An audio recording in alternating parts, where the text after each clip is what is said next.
Okay, திரு ஜெகதீஸ்வரன், இப்போ தேமுதிக அவர்களோட முடிவு என்ன அப்படின்றத எடுக்கிறதுக்கு முன்பாக அந்த தொகுதி பட்டியல் என்று வெளியானது திரு பிரியன் கூட குறிப்பிட்டாரு. இப்போ அது அவங்கள சோர்வடைய செஞ்சிருக்கு அப்படின்னு பார்க்கணுமா, அல்லது தன்னோட அரசியல் வியூகத்தை மாத்தணும் அப்படின்ற ஒரு உந்துதலாக அது மாறி இருக்குன்னு பார்க்கணுமா? இல்லங்க, நீங்க அரசியல்ல தடித்த வார்த்தைகள் காரணமா ஒரு கூட்டணி அமையாம போயிடுச்சு, இல்ல கூட்டணி முறிஞ்சிருச்சு அப்படிங்கறதெல்லாம் கிடையாது. இன்னும் சொல்ல போனா முதல் நாள் நைட்டு வரைக்கும் ஒரு கட்சியும் கட்சி தலைவர்களையும் கண்டபடி பேசிட்டு அடுத்த நாள் காலையில கொஞ்சம் கூட வெட்கம் இல்லாமல் போய் ஹோட்டல்ல கூட்டணி பேசிய கதைகள்லாம் தமிழ்நாடு பார்த்துக்கிட்டு தான் இருக்கு. அதனால நீங்க அந்த வார்த்தைகள் எதற்காக பிரயோகிக்கப்படுகிறது, இல்ல ஏன் அழிவு பாத்தீங்கன்னா எங்களுக்கு இந்த சீட்டு பத்தாது, இது எல்லாமே இப்போ ராம்கி சொல்லும் போது கூட அவங்க மட்டும் தான் இல்ல, எல்லா கட்சிகளும் இன்னைக்கு வேற அரசியல் தான், இன்னைக்கு வியாபாரமாக மாறி அரசியல் சொல்லும் பொழுது நான் தேர்தல் அரசியல் மிக முக்கியமாக இந்த தேர்தல் காலம் என்பது வியாபார காலமாக மாறிவிட்டது. எல்லாருமே பேரம் பேசுற ஒரு இடத்துக்கு தான் இருக்காங்க. ஏலம் விடுற மாதிரி 110 120 அப்படின்னு சொல்லிட்டு அந்த மாதிரி இடத்துக்கு நகர்ந்துட்டு இருக்கு அரசியல், ஒட்டுமொத்தமா நகர்ந்துட்டு இருக்கு.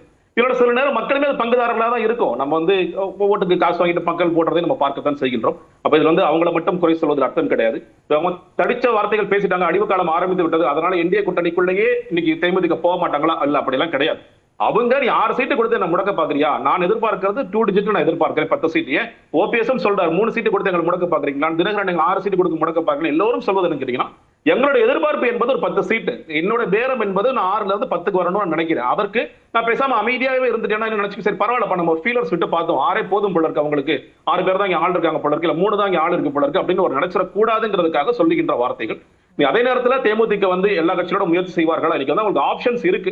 நீங்க திமுக பக்கமும் அவர்களுக்கான தேவை இருக்கிறதான்னு கேட்டீங்கன்னா, திமுக இன்னைக்கு ஒருவேளை இந்த எலெக்ஷன்ஸ் ரொம்ப க்ளோஸ்லி ஃபாட் எலெக்ஷன்ஸா மாறுதுன்னு வச்சுக்கோங்களேன். இப்ப இந்தியா கூட்டணிக்குள்ள பாமக அப்பா பையன் 2 பேருமே சேர்ந்து போயிட்டாங்க, மற்ற கட்சிகளும் சின்ன சின்ன கட்சிகள் சேர்றாங்க. நீங்க சில சர்வேஸ் எல்லாம் எடுக்கிறாங்கன்னு சில நேற்றுலாம் சில சர்வேகள் எடுக்கும்போது எலெக்ஷன்ஸ் நம்ம நினைக்கிறத விட கொஞ்சம் க்ளோஸா போன்னு சொல்றாங்க. இன்னும் சொல்ல போனா விஜய் யாருக்கான ஸ்பாயிலரா இருப்பாருங்கிறது மிக முக்கியமான கேள்வியாக இந்த தேர்தல் இருக்கும். திமுக ஸ்பாயிலரா, அதிமுக ஸ்பாயிலரா, இல்ல 2 பேருக்குமான ஸ்பாயிலரா அவர் மாறுறாரு அப்படின்னு சொல்லி பார்த்தோம்னா, அப்போ தேமுதிக கொடுக்க போகின்ற அந்த கூட்டணிக்குள்ள கொடுக்க போகின்ற வாக்கு வங்கி என்பது மிக சொற்பமான வாக்கு வங்கியா இருந்தாலும் அதுவே வெற்றி தோல்வி தீர்மானிக்கிற வாக்கு வங்கி. சொல்றது வெறும் 0.5%, வெறும் 0.5% இல்ல 1% இருந்தா கூட அது கூட நாளைக்கு வெற்றி தோல்வி தீர்மானிக்கூட இடமாக இருந்தால் திமுகவும் சரி வரட்டும் பரவாயில்ல, நம்ம சொல்லிக்கலாம் ஸ்ட்ரைக் ரேட் உங்களுக்கு அதிகமா நாங்க கொடுப்போம். ஆனா அதிமுக ஒரு 6 இடம் தான், திமுக 10 இடமா கொடுத்துருவாங்க. அங்க ஏற்கனவே இடம் இல்லாம இருக்கிறாங்க.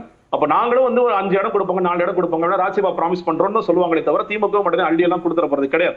ஆனா பெட்டரான ஸ்ட்ரைக் ரேட் இருக்குன்னு ஒரு நெரேட்டிவ் இன்னைக்கு இருக்கு. அதனால அதை அவங்க பயன்படுத்திக்கணும் தான் பார்க்கின்றேன். ஒட்டுமொத்தமாக தேமுதிக இந்த 2 கட்சிகளையுமே தொடர்ச்சியான ஒரு அணுகுமுறையில் இருக்கத்தான் செய்வாங்க. ஜனவரி 9 தான் அந்த மாநாட்டிற்கு பிறகு சொல்லப்போனா பொங்கலுக்கு பிறகுதான் எல்லா கட்சிகளுமே எங்க போய் செட்டில், நான் சொல்றேன் சின்ன சின்ன கட்சிகள் எங்க போய் செட்டில் ஆறாங்க தெரியும். அது தேவைக்கவா இருக்கலாம், எல்லா கட்சிகளுமே இருக்கலாம். ஆனா நீங்க கேட்டதுல தேவைக்க பக்கம் நான் அதுல உடன்படுறேன். நீங்க தேமுதிக போக மாட்டாங்க. விஜய்க்கு தாவேக்கிற கட்சி தேவையில்லை, விஜயகாந்தோட ஓட்ஸ் மட்டும் எப்படி எடுக்கலாம்னு பார்க்கிறார். மதுரை மாநாட்டுல விஜயகாந்த் பத்தி இது வரைக்கும் பேசாத அவர் திடீர்னு விஜயகாந்த் பத்தி மதுரை மாநாட்டுல பேசுகிறார் அப்படிங்கிறதும் இன்னைக்கு ட்வீட் போடுறதுங்கிறது என்ன கேட்டீங்கன்னா, விஜயகாந்தோட ஓட்ஸ் மட்டும் எனக்கு வந்தா போதும். ஏன்னா இன்னைக்கு பாருங்க, எதிர்கட்சி தலைவரான எடப்பாடி பழனிசாமி நேரடியாக போகின்றார். நீங்க பார்க்கிறோம், இங்க திமுக இருந்து துணை முதலமைச்சர் போறாருங்கிறத பார்க்கின்றோம்.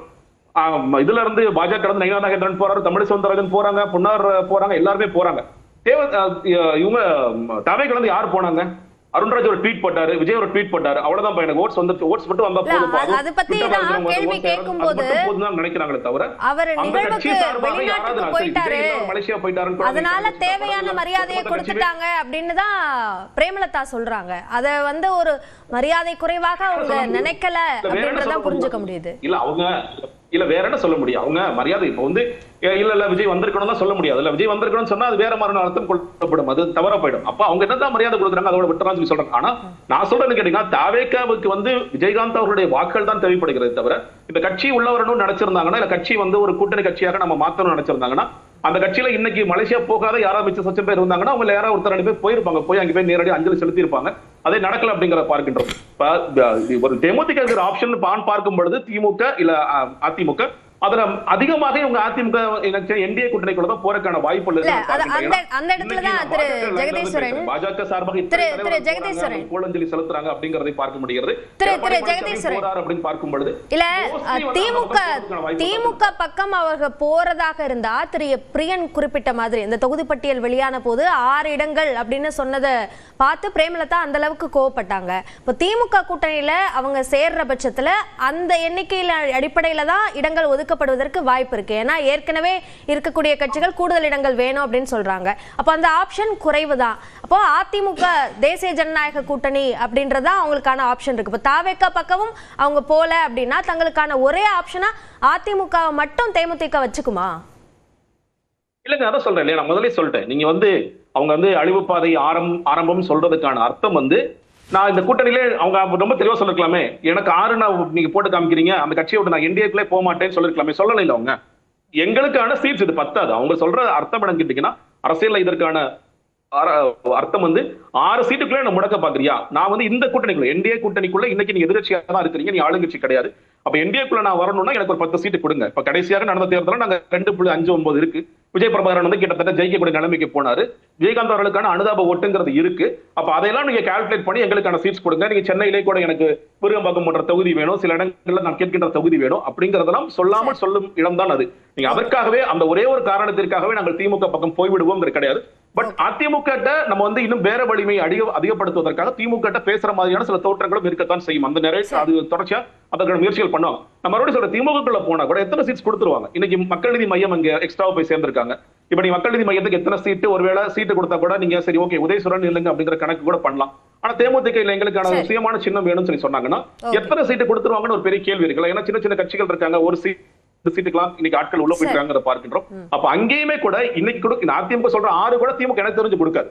அவங்க 4 சுருக்க முயற்சி பண்ணலாம். அதுதான் சொல்றேன். அப்போ நீங்க 6 4 அப்படிங்கறதா இல்ல நான் எங்க சரியா ஜெயிக்க போறேன் அப்படிங்கறதா இல்ல எங்க அதிகமான மரியாதை கிடைக்கும் அப்படிங்கறதாங்கிறது எல்லாமே சேர்த்து கணக்கு கொள்ளப்படும். இதெல்லாம் தாண்டி என்ன பேரம் நடக்குது அப்படிங்கிற பார்த்துட்டு தான் இருக்கு. ஒரு பண பேரம் வெளிப்படை நடக்க ஆரம்பிச்சு எல்லாரும் இன்னைக்கு எந்த கட்சி முதல்ல அட்வான்ஸ் போடுங்கிற அளவுக்கு இன்னைக்கு வெளிப்படையா பேசிட்டு இருக்காங்க பார்க்கின்றோம்.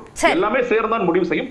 என்னுடைய பார்வையில் தேமுதிக மோஸ்ட்லி இன்னைக்கு என்ன பேசியிருந்தா கூட என்டிஏ கூட்டணிக்குள்ள போறதுக்கான வாய்ப்புகள் அதையும் நான் பார்க்கிறேன். ஓகே ஓகே திரு ராஜகம்பீரன், தாவேக்கா புகழ்வதற்கும் மற்ற கட்சிகள் விஜயகாந்த் புகழ்றதுக்கும் வேறுபாடு இருக்குன்னு நினைக்கிறீங்களா?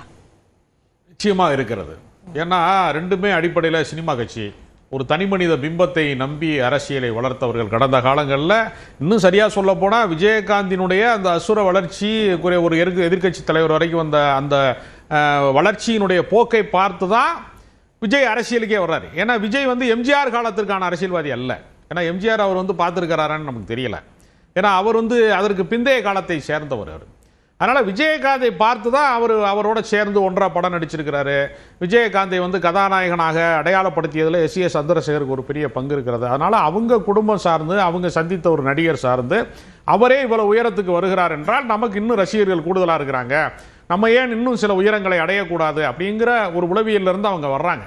அதனால தாவேக்கா விஜயகாந்தை ஒரு ரோல் மாடலா எடுத்துக்கிட்டாங்கன்னு தான் நான் நினைக்கிறேன். அப்படி ரோல் மாடலா எடுத்துக்கிட்டா கூட்டணிக்கான முயற்சியை அவங்க மேற்கொள்ளவே இல்லை திரு ஜெகதீஸ்வரன் சொன்ன மாதிரி.